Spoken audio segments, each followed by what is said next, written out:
ধানের শীষ এবং বিএনপির পাওয়ার পরে আমাদের সামনে অনেকগুলো চ্যালেঞ্জ আছে, সামনে অনেক কাজ, সামনে অনেক চ্যালেঞ্জ। এই চ্যালেঞ্জগুলো আমাদেরকে নিতে হবে। আপনাদের দিকে আজকে দেশের মানুষ তাকিয়ে আছে। দেশের মানুষ আজ বিএনপির দিকে তাকিয়ে আছে। দেশের অধিকাংশ মানুষ যে বিএনপি দেশকে সঠিকভাবে পরিচালনা করবে।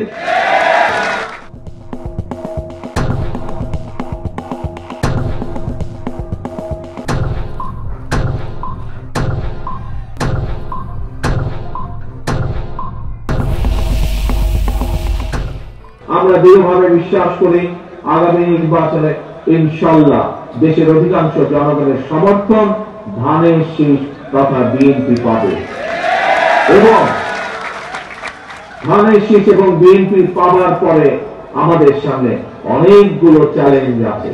আমরা এই যে আজকে সম্মেলন করছি, কেন করছি?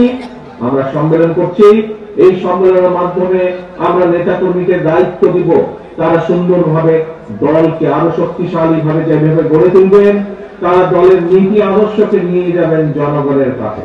প্রিয় ভাই বোনেরা, ঠিক আগামী নির্বাচনে ইনশাআল্লাহ জনগণের সমর্থনে সরকার গঠনে আমরা সক্ষম হলে আমাদেরকে দেশকে গড়তে হবে। একটু আগেই আমি বলেছি স্বৈরাচার এই দেশের শিক্ষা ব্যবস্থাকে ধ্বংস করে দিয়েছে, স্বৈরাচার এই দেশের বিচার ব্যবস্থাকে ধ্বংস করে দিয়েছে, আইন শৃঙ্খলা বাহিনীকে ধ্বংস করে দিয়েছে, অর্থনৈতিক ব্যবস্থাকে ধ্বংস করে দিয়েছে, স্বাস্থ্য ব্যবস্থাকে ধ্বংস করে দিয়েছে। প্রত্যেকটি ব্যবস্থাকে তারা ধ্বংস করে দিয়েছিল তাদের নিজেদের স্বার্থে। আমাদের স্বাস্থ্য ব্যবস্থা ভেঙে ফেলেছে একদম। আমরা দেখেছি স্বৈরাচারের সময় যাদের পক্ষে সম্ভব হয়েছে, স্বৈরাচার এমন ভাবে স্বাস্থ্য ব্যবস্থাটাকে সাজিয়েছিল যাতে করে মানুষ বাধ্য হয় পার্শ্ববর্তী একটি দেশে গিয়ে স্বাস্থ্য সেবা নেবার জন্য।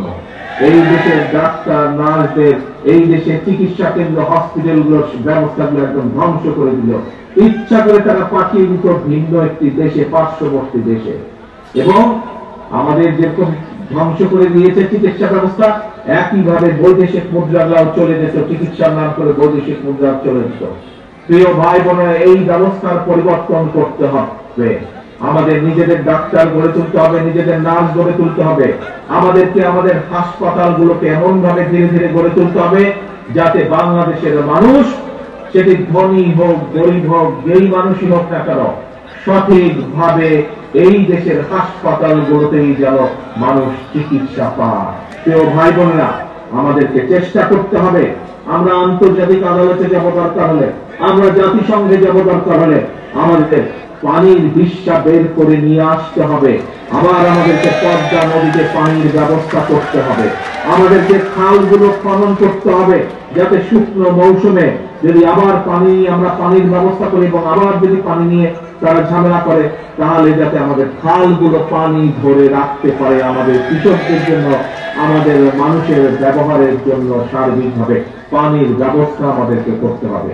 কাজে প্রিয় ভাই বোনেরা, সামনে অনেক কাজ, সামনে অনেক চ্যালেঞ্জ। এই চ্যালেঞ্জগুলো আমাদেরকে নিতে হবে।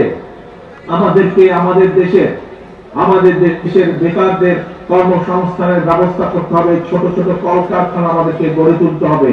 এই কলকারখানা গড়ে তোলার মাধ্যমে এই কলকারখানায় যেসব দ্রব্য উৎপাদিত হবে সেগুলো একদিকে দেশের মানুষের ব্যবহারের জন্য, আবার একই সাথে আমাদেরকে বিদেশেও রপ্তানি করতে হবে। প্রিয় ভাই বোনেরা, বাংলাদেশ একটি সম্ভাবনাময় দেশ, শুধু প্রয়োজন সঠিকভাবে পরিচালনা করা। আসুন, এই কাজ বিএনপি করে দেখিয়েছে অতীতে। ইনশাআল্লাহ আমরা দেখেছি কিভাবে দেশনেত্রী খালেদা জিয়ার সময় বিভিন্ন পদক্ষেপ গ্রহণ করা হয়েছিল, কিভাবে দেশের শিক্ষার্থীদের, বিশেষ করে মেয়েদের শিক্ষা ব্যবস্থা কিভাবে বিনামূল্যে করে দেওয়া হয়েছিল এবং অনেকগুলো ভালো ভালো পদক্ষেপ নেওয়া হয়েছিল। ভাই বোনেরা, আসুন, আজ দেশের মানুষ আপনাদের দিকে, আজকে দেশের মানুষ তাকিয়ে আছে। দেশের মানুষ আজ বিএনপির দিকে তাকিয়ে আছে। দেশের অধিকাংশ মানুষ যে বিএনপি দেশকে সঠিকভাবে পরিচালনা করবে। কিন্তু এই যে চ্যালেঞ্জগুলো আছে, যে চ্যালেঞ্জগুলোর কথা আপনাদের সামনে আমি তুলে ধরলাম, এই চ্যালেঞ্জগুলো যদি মোকাবেলা করতে হয় তাহলে সবচেয়ে প্রথম কাজ হচ্ছে আমাদেরকে ঐক্যবদ্ধ হতে হবে। বিএনপির সকল নেতা কর্মীদেরকে ঐক্যবদ্ধ হতে হবে।